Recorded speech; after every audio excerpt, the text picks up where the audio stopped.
कि ये क्या हुआ है पाकिस्तान तहरीक-ए-इंसाफ के अंदर। सलमान अकरम, अब हमने एक टाइम देखा है कि फवाद चौधरी साहब, शेर अफजल मरवत साहब, वो सलमान अकरम राजा पर इल्ज़ाम लगा रहे हैं, और अब सलमान अकरम राजा साहब सवाल उठा रहे हैं बैरिस्टर गौहर साहब की मुलाकात पे। क्या हो क्या रहा है पार्टी में? नईम पंजोता साहब, बहुत शुक्रिया, आपने मौका दिया जी। देखें, उन्होंने जो सवाल उठाया है वो ये है कि हमारी जो 3 कोऑर्डिनेटर्स मुकर्रर किए गए हैं उनकी तरफ से एक लिस्ट भिजवाई जाती है अडयाला जेल में, और अडयाला जेल हकाम जो हैं वो उस लिस्ट को अप्रूव नहीं करते, बल्कि अपनी मर्ज़ी के लोग जो हैं वो आगे अंदर भेज देते हैं। हालांकि एक SOPs हैं, उस SOPs को फॉलो करते हुए उन्हें उन नामों को एंडोर्स करना चाहिए।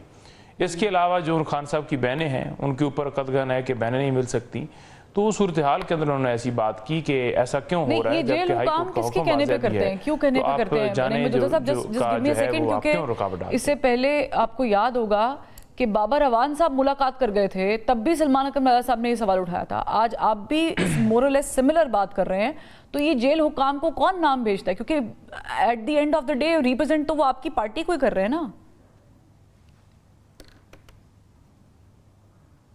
नहीं, असल में मसला ये है ना कि 6 नाम जो भिजवाए जाते हैं उनके ऊपर अमल करना चाहिए जेल हकाम को, जो कि उन्होंने खुद अंडरटेकिंग दी हुई है इस्लामाबाद हाई कोर्ट के अंदर।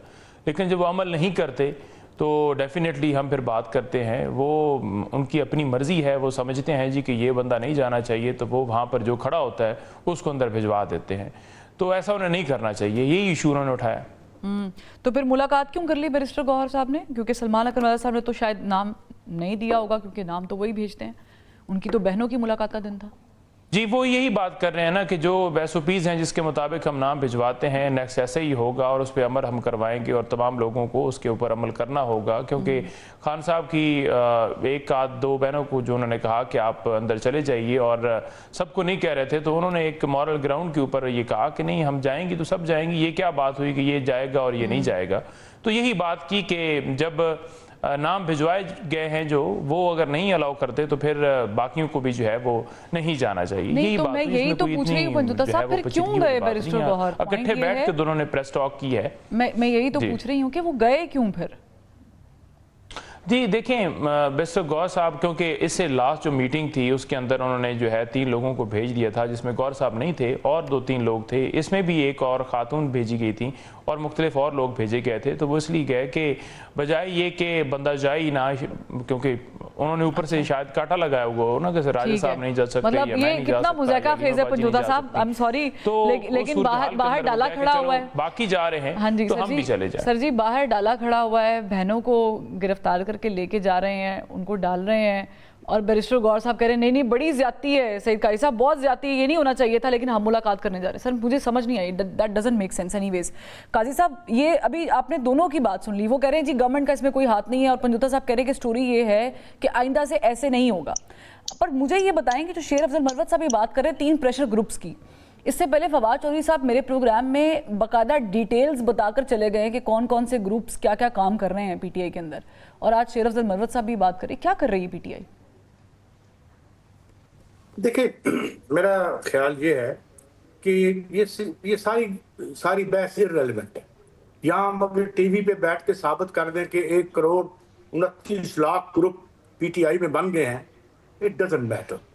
गवर्नमेंट को बड़ी जल्दी है ये साबित करने की कि जी ये टुकड़े टुकड़े हो गए हैं, फीती हो गए।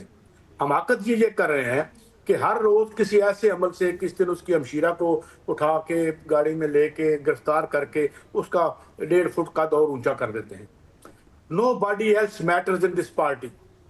पहले हमें साइंटिफिकली ये समझना पड़ेगा कि राइज ऑफ इमरान खान क्या है। Rise of Imran Khan is a reaction to a grave misrule of these 2 political parties जो पावर में हैं, जो मार्शल लॉ भी आए वो इनके, और जिनके आगे से ये बगल बच्चे हैं रहे हैं, तो वो कोई फर्क नहीं पड़ता।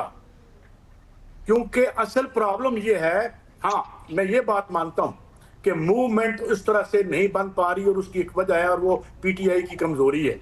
मैं मिसाल देता हूं, बुनियादी इश्यूज बिजली का है, डकैती का है, जो आज दोबारा डकैती हो रही है, 1250 बिलियन बैंकों से लेके इनकी जेब में IPPs के मालकान जो कि बेसिकली खुद हुक्मरान ही हैं, उनके जेब में डाला जा रहा है। अच्छा, अल्लाह भला करे काजी साहब का। काजी साहब ने जो है ना वो पूरा नक्शा ही खींच दिया है। अच्छा काज़मी साहब, वैसे ही जो गिरफ्तारी वाला मामला है ये भी एक बड़ा ड्रामाई अंदाज इख्तियार कर गया है, क्योंकि जब हम आप लोगों की साइड के बयान सुनते तो आप कहते हैं वो खुद गाड़ी में जाके बैठ गई उनकी हमशीरा और उनकी तरफ से ये मौक़िफ़ है कि गिरफ्तार किया गया है। Do you know the real story, वो वाली नहीं जो आपको पता है, वो वाली जो सही है?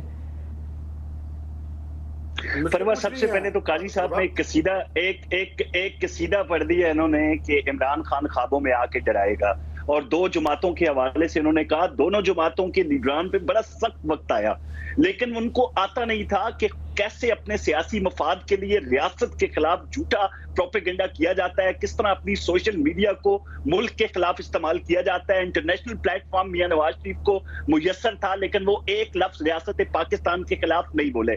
बेनजीर की शहादत होती है, पाकिस्तान खफे का नारा दूसरी जमात जिसकी तरफ इनका इशारा था वहां से बुलंद होता है। अब हम इस तरह नहीं कर सके, ना हम कर सकते हैं, ना अपने सोशल मीडिया को छितर बेमार कर सकते हैं जो सिर्फ इमरान खान को जवाब दे।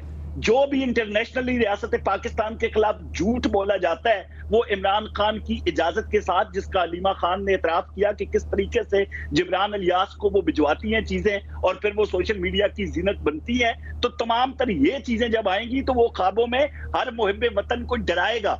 जब माइन एंड मिनरल्स की बात आएगी तो कहा जाएगा इस एक्ट को KP मुंजमद कर दे, क्योंकि अगर इमरान खान को रिहा नहीं करेंगे तो मुल्क की बेहतरी के लिए कोई भी मंसूबा पाया तकमील को नहीं पहुंचेगा। बिल्कुल हमें डर लगता है जब पाकिस्तान में इन्वेस्टमेंट आ रही होती है तो इमरान खान के लोग एहतजाज की सूरत में फितना और फसाद बर्पा करके इन्वेस्टर्स को ये पैगाम देते हैं कि यहाँ लॉ एंड ऑर्डर की सिचुएशन है और यहाँ पे अमन नाम की कोई चीज नहीं है। डर तो हर मुहिब्बे वतन को लगेगा, लेकिन एक सजा याफ्ता आदमी को कौन से सियासी रास्ते की बात कर रहे हैं? 190 मिलियन पाउंड क्या आपको छोटी चोरी लगती है जिसकी सजा इमरान खान सब काट रहे हैं? तो कौन सा एग्जीक्यूटिव ऑर्डर ऐसा हो सकता है जहां से इमरान खान को छोड़ा जाता है? किस सियासी रास्ते की बात की जा रही है? हाँ, अदालतों के अंदर जो एक प्रोसीजर के तहत सजा हुई है वहां से ही उनको इंसाफ मिल सकता है। अगर वो समझते हैं कि उनकी विक्टिमाइजेशन हुई है तो फिर तो वही रास्ता है उनके पास। तो अलीमा खान और दूसरी गिरफ्तारियों के हवाले से परवा